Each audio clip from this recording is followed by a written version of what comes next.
Ajak orang itu untuk selalu menilai, lelahkah Allah dan Rasul sallallahu alaihi wasallam? Kita berbuat banyak sekali perbuatan kita, tapi terpikirkah oleh kita kira-kira perbuatan ini Allah rela atau tidak? Allah peduli atau tidak? Nabi Muhammad kira-kira senang atau tidak? Ma'asyiral ikhwah rahimakumullah. Ini yang dilakukan oleh orang salihin pendahulu kita. Mulai dari masa para sahabat. Ukhriju min diyarihim wa amwalihim yabtaghuna fadlan min Allah ridwana. Allah nyatakan ulaika humus shadiqun. Tapi mereka benar.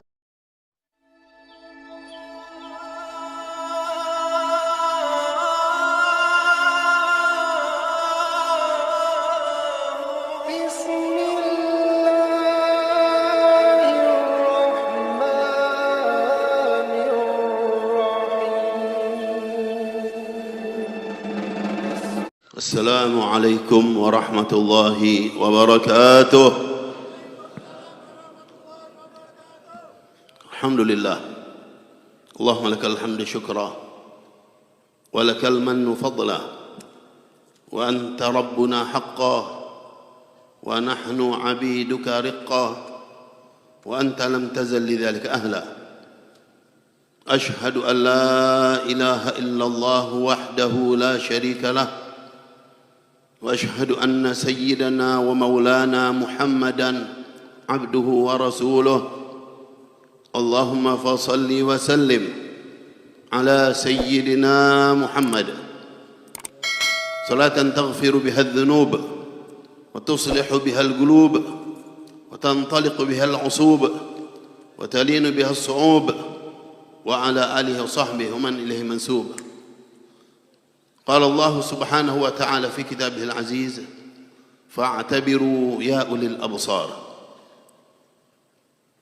معاشر الحبايب الكرام، معاشر الأساتذة الفضلاء، معاشر الحجاج، معاشر الحاضرين, para habaib yang tadi telah menyampaikan mau'izah hasanah Al-Habib Muhammad bin Habib Ahmad bin Hasan Fadhak hafizahullah wa ra'ah wa ballagha kulla ma amalahu raja fi khairin wa fi afiyah وجعله نفعا للأمة المحمدية.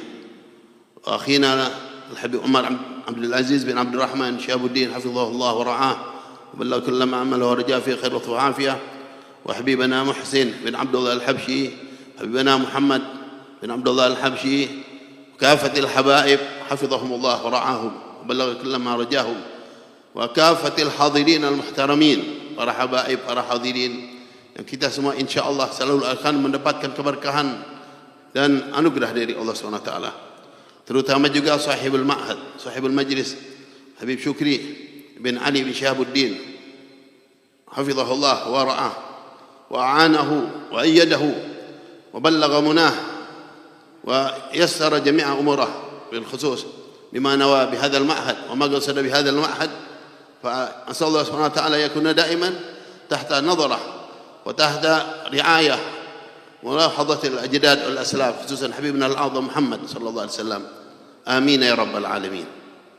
Alhamdulillah, pada mulai pagi dan hingga pertengahan hari ini kita berkumpul bersama dalam majlis yang mulia. Tempat ini menjadi penuh dengan cahaya.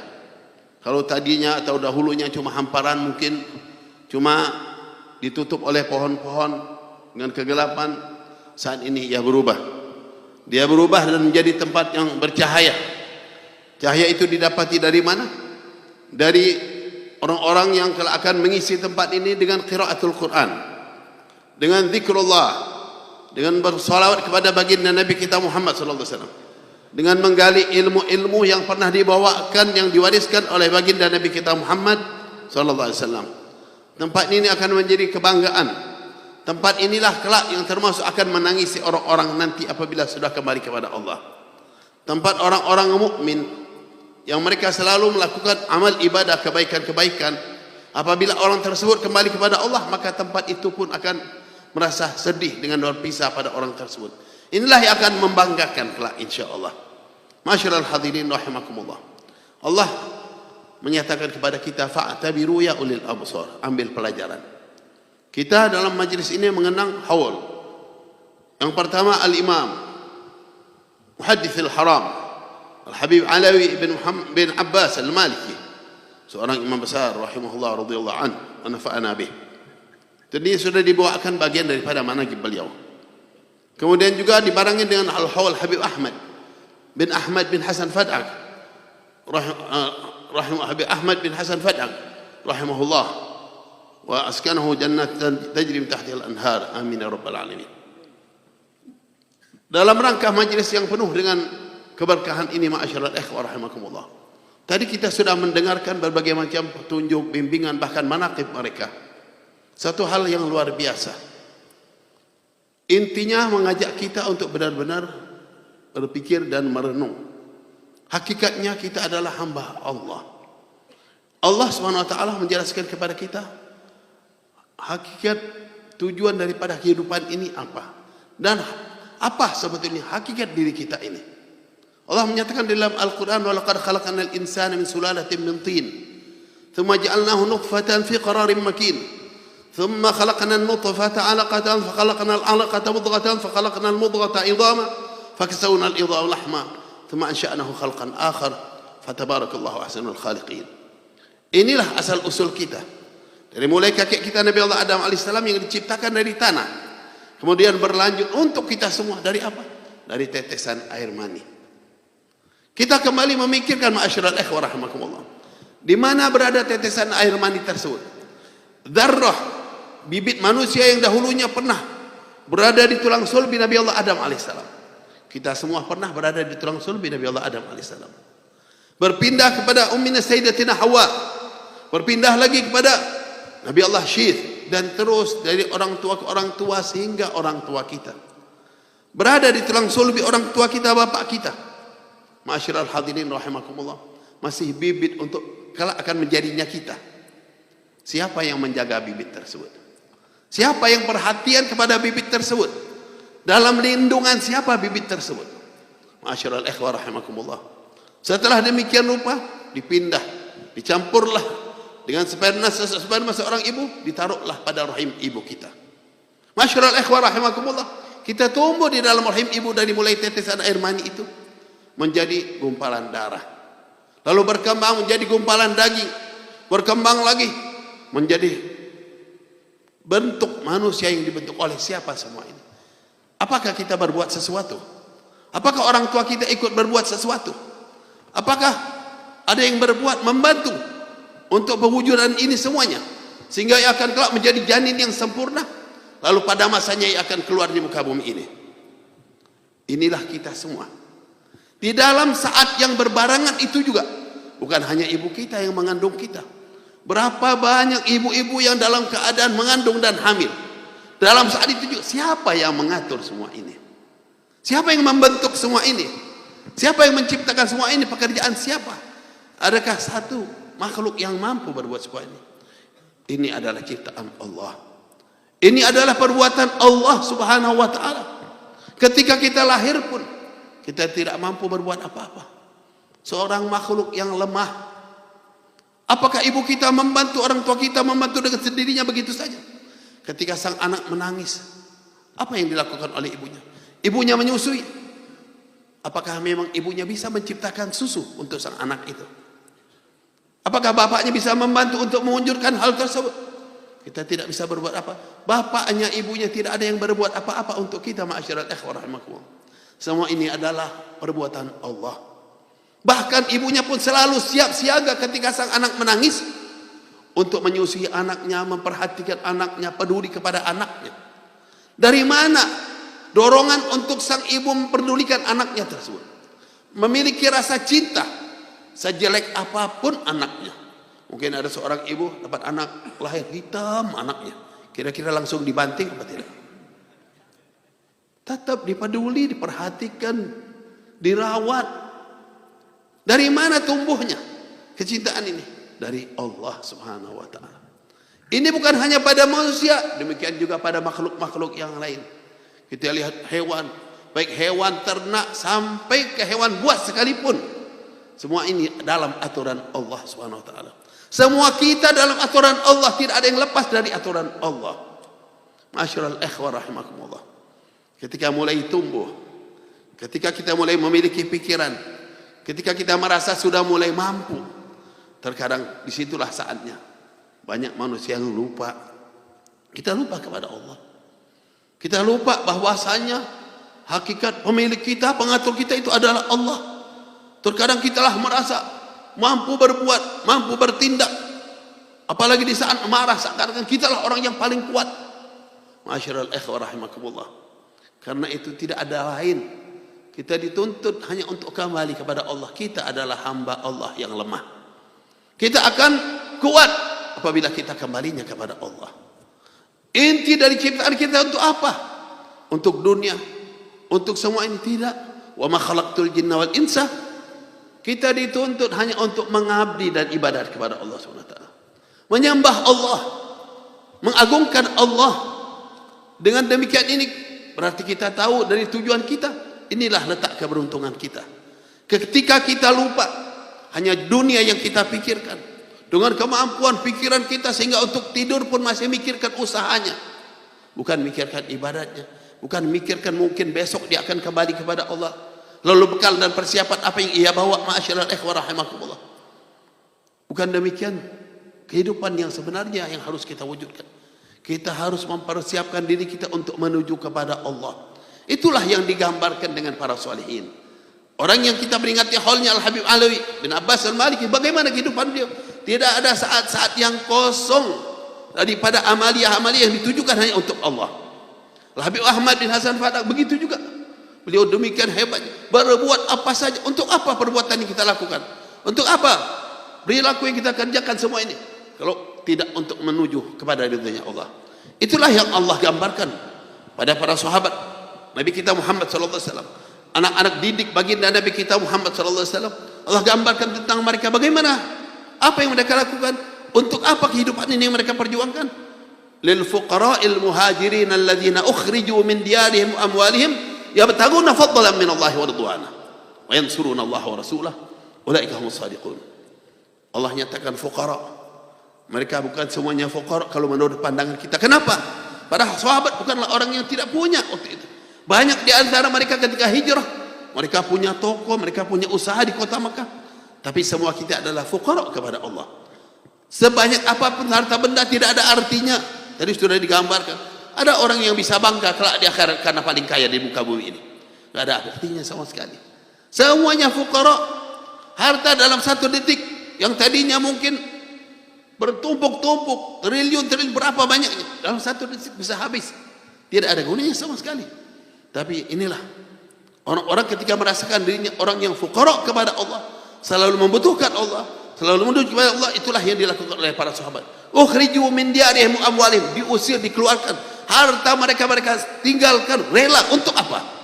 Kalau seandainya mereka ingin balik lagi ke kota Mekah, cuma ikut dengan keyakinan orang-orang musyrikin ketika itu, dengan mudah mereka akan hidup lagi bahagia dengan harta bendanya. Masyaallah ikhwah rahimakumullah.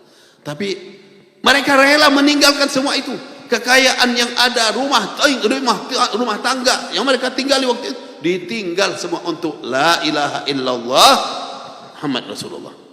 Ini ma'asyiral ikhwah rahimakumullah, suatu hal yang luar biasa. Tapi untuk diwujudkan benar-benar di jiwa kita bukanlah sesuatu hal yang mudah, melainkan orang-orang yang benar-benar yang dipilih oleh Allah. Ini memang tuntutan yang harus kita wujudkan pada setiap individu kita dan diri kita. Ma'asyiral ikhwah rahimakumullah. Mereka itu para sahabat keluar untuk apa? Mereka punya tujuan, yabtaguna fadlan minallahi wa ridwana. Menuntut anugerah Allah, menuntut ridhanya Allah. Itulah yang sering ditekankan oleh guru kami Abu Said Muhammad bin Ali Al-Maliki Al-Hasan rahimahullah nafa'ana bih.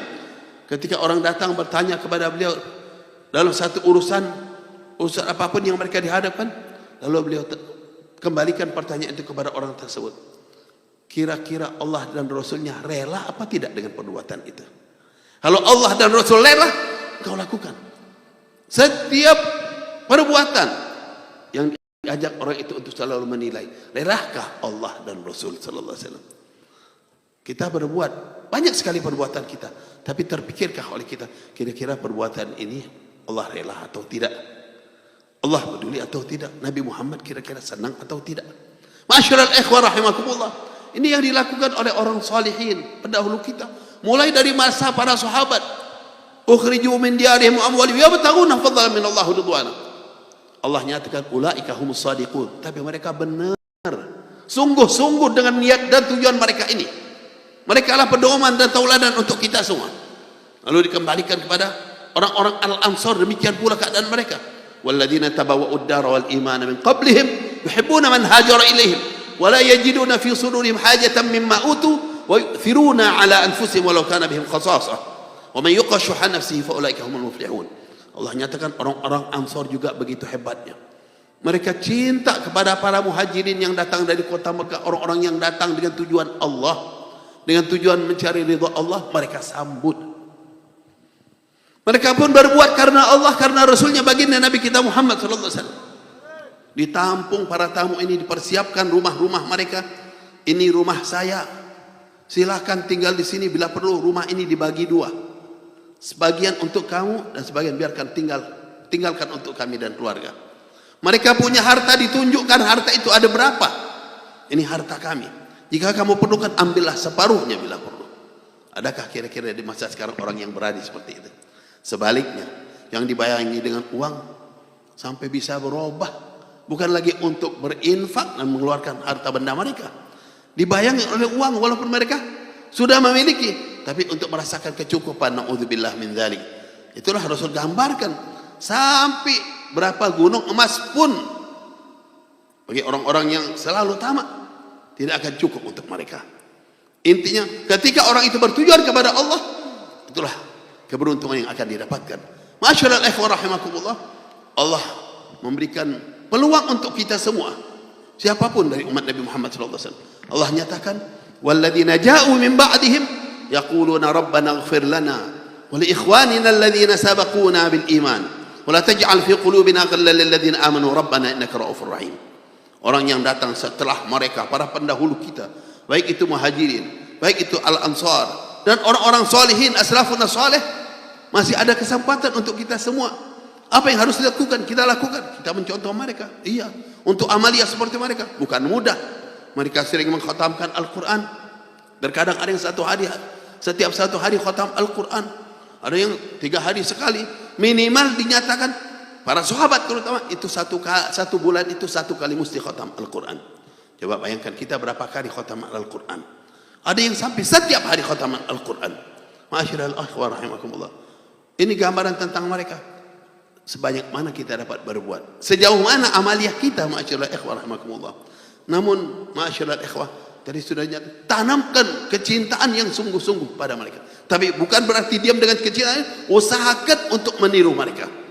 Orang yang demikian Allah nyatakan, walladzina ja'u min ba'dihim yaquluna rabbana ighfir lana wa li ikhwanina alladhina sabaquna bil iman. Selalu mendoakan para pendahulunya, orang-orang mukmin secara umum, mereka yang telah mendahulu kita dengan iman. Siapapun orang mukmin secara umum, terutama lagi orang-orang tua kita, terutama lagi guru-guru kita, orang-orang yang ada hubungan dekat dengan kita, kerabat kita, diperintahkan untuk selalu kita mengenang mereka dan mendoakan mereka. Ketika kita selalu mendoakan mereka, kita pun akan digabungkan dengan kelompok-kelompok terdahulu. Ingatlah selalu, ini amalia hal termasuk bagian daripada hal tersebut, ma'asyiral ikhwan rahimakumullah. Di samping itu Allah tekankan lagi dengan doa. Ini yang mengajarkan, yang memerintahkan doa ini adalah Allah Subhanahu wa taala. Dilanjutkan, wala taj'al fi qulubina ghillan lil ladzina amanu. Jangan diwujudkan di hati kita ghil. Apa itu ghil? Ulama-ulama menjelaskan al-ghil al-higd wal hasad wal bughd. Dendam kepada siapa? Orang yang beriman. Dendam sama orang mukmin. Nauzubillah. Benci kepada orang yang beriman. Iri, hasud kepada orang yang beriman. Allah Subhanahu wa taala menyatakan, awas, jangan terwujud di hati kita. Selalulah berdoa minta agar semua ini tidak terwujud di hati kita. Kalau dinyatakan kepada seseorang yang beriman, jangan terwujud rasa dendam, benci, iri, semuanya. Bagaimana dengan saudara kita? Bagaimana dengan kerabat kita? Bagaimana dengan keluarga kita? Ma'asyiral ikhwan rahimakumullah. Gara-gara urusan dunia waris, terkadang rumah tangga pecah. Na'udzubillah. Cuma harta waris berapa banyak dia akan dapatkan? Berapa ratus miliar, berapa ratus triliun. Cuma berapa nanti pecah urusan rumah tangga. Ini na'udzubillah, mau kemana manusia-manusia seperti ini? Hubungkan diri kita. Harta seperti tadi Allah akan berikan kalau orang-orang yang bersungguh kepada Allah. Tidur pun harta akan datang, ma'asyiral ikhwan rahimakumullah. Alhamdulillah saat ini kita berada di satu tempat yang mulia. Tempat ini kita sama-sama sudah tahu dibentuk untuk pendidikan, ma'had, pondok pesantren. Sebagai penutup saya akan cerita bagaimana istimewanya orang-orang yang bergerak untuk mencari ilmu pengetahuan. Bukan hanya di situ, yang andil pun mereka dapat bagian yang istimewa. Seperti yang diceritakan oleh Syekh Burhan, seorang ulama besar dari Syria. Ini beliau cerita tentang fakta yang ada di negeri Syria sana, di Damaskus, ibu kota Damaskus. Itu beliau cerita di masjidnya di Syria itu, beliau menceritakan tentang apa? Syekh Al-Burhani ya menyatakan bahwasanya seseorang dahulu namanya Syekh Abdurrahman Al-Haffar. Haffar itu tukang gali. Kerjanya apa? Menggali kubur. Memang kerja Syekh Abdurrahman Haffar ini menggali kubur. Di sana dikenal di negeri apa di Damaskus itu, beliau cerita itu ada perkuburan yang besar di sana, dan ini orangnya dahulu terjadi dia kerjanya menggali kubur. Suatu hari datang ibu-ibu kepada beliau. Sang ibu menyatakan minta tolong digalikan kubur. Buat siapa? Buat anaknya. Dia tolong galikan kubur. Baik. Ya biasa memang pekerjaan dia dan dapat duit dari situ. Dia galilah kubur tersebut. Pada waktunya sang jenazah datang. Dibawa dan si penggali kubur Syekh Abdul Rahman ini ikut memasukkan jenazah itu dalam kubur. Dia ikut turun ke bawah. Subhanallah, di saat jenazah itu ditampung dan diturunkan, tiba-tiba Allah bukakan untuknya sehingga beliau melihat cahaya yang begitu terang benderang, sampai beliau melihat apa adanya dua malaikat dengan kudanya datang menyambut jenazah ini lalu dibawa pergi. Keadaan yang begitu indah luar biasa, cahaya yang terang membawa jenazah ini. Sang Syekh Abdul Rahman langsung terjatuh pingsan ketika itu. Berapa saat orang mengurusin jenazah ini, mengangkat beliau ini, ditaruhlah. Setelah berapa saat beliau sadar, beliau langsung cari ibu yang tadinya yang menitipkan untuk menggali kubur. Tapi ibu itu sudah pergi. Berapa bulan kemudian, tiba-tiba ibu itu datang lagi, menyatakan tolong galikan kubur lagi. Digalikan kubur tersebut. Setelah yang kedua kali digalikan kubur, beliau lakukan itu. Di saat sang jenazah datang, dia melihat hal serupa itu pula. Datangnya cahaya yang terang benderang, melihat suasana yang begitu hebatnya. Ada malaikat yang datang, tapi yang kedua kali ini Allah berikan kekuatan untuknya sehingga dia tidak jatuh pingsan. Dia menyaksikan langsung semua itu dan dia sambut jenazah, dia taruh, selesai urusan jenazah, langsung dia sadar, dia cari ibu itu. Rupanya ibu itu juga mengikut mengantar dari jauh, dari belakang, dikejar, dia dapati. Lalu dia tanya, wahai ibu, ini sebetulnya yang meninggal ini siapa? Dia nyatakan, apa urusan kamu? Jangan ganggu musibah yang saya hadapi saat ini. Saya perlu tolong beritakan kepada saya, sebetulnya yang dikuburkan itu siapa? Apa yang terjadi? Itu anak saya katanya. Wah, anak ibu, Masya Allah. Kalau yang pertama yang dahulu, itu juga anak saya. Dua-dua anaknya. Sebetulnya anak ibu yang pertama itu apa kerjanya? Dia nyatakan dia adalah pelajar ilmu. Orang yang belajar ilmu agama, menggali ilmu pengetahuan. Subhanallah, dengan posisinya sebagai orang yang belajar ilmu, Allah berikan keberuntungan yang luar biasa. Nampak bagi sang Syekh Abdul Rahman Haffar ini melihat langsung, ma'asyiral ikhwah rahimakumullah. Kemudian yang kedua apakah dia juga pelajar ilmu? Bukan. Kalau yang kedua bukan pelajar ilmu, tapi dia berusaha kerja najjar, tukang bikin berbagai macam bahan-bahan dari kayu. Semua harta itu dia tujukan untuk biar adiknya bisa belajar. Dia tujukan untuk adiknya bisa belajar dan dia inginkan adiknya mencapai tujuannya. Dia korban semuanya, dia cari usaha untuk itu. Subhanallah, dua-duanya mendapatkan bagian. Dia ceritakan sama sang ibu itu.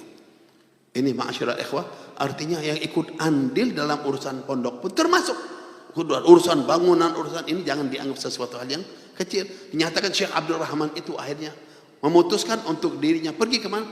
Datang ke masjid Damaskus itu yang terbesar. Lalu beliau datang. Di situ dinyatakan ada Syekh Said Al-Burhani, kakaknya dari Syekh apa namanya yang terakhir Muhammad Al-Burhani tadi. Ya, akhirnya dia datang ke situ. Dahulu masa ini, sekarang cucunya baru juga meninggal, cucunya dia ingin cerita ini. Subhanallah, dia datang ke situ, dia cerita, saya kepengen belajar. Kata Syekh Said, kamu sudah umur berapa sekarang mau belajar? Gak mikir dari kenapa nggak dari dulu belajar? Dia bilang ada sebab. Apa sebabnya? Sekarang umurnya berapa? 40 atau 50 tahun diceritakan waktu itu. Sudah antara 40 sampai 50 tahun baru belajar. Diceritakanlah sebabnya.